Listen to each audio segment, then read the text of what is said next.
Đúng.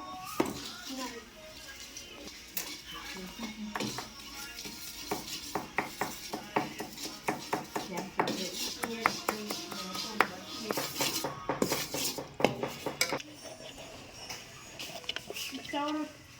Đặt nó. Sâu ai chặt kia cả. Bắt.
lại là cay nhưng mà Cay thọt mới xin khá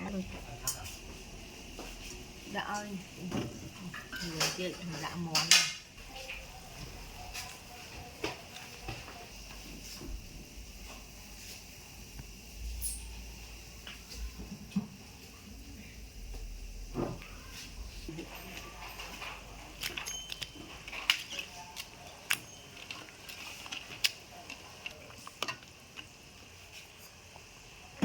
đuôi tập riêng buộc tập cái một sao mà buộc cả lại thì về nó hẳn không tâm mình đó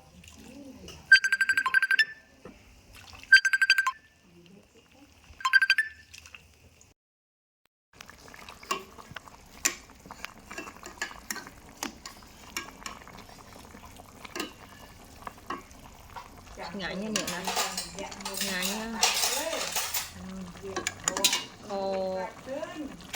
kho ấy cái kho món spay chu nấu nè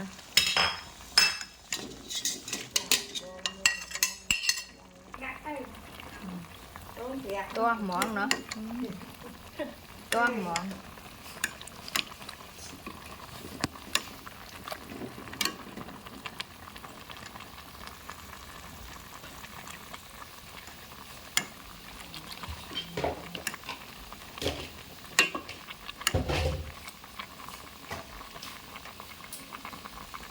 món spay chu cho anh ơi mình chích xả 2 món to món á còn là có 3 món rồi đang đã ngay nhà nó có 3 món đang nhóm này nơi còn món spay chu à ngay nha bông món nè nha nha đây này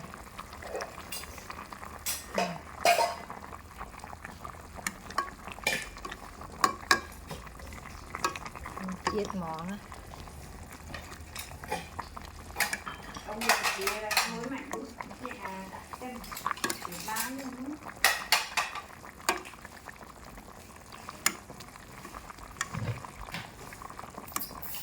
món spay chu anh hai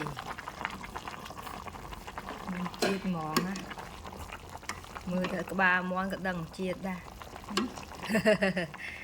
anh hai mà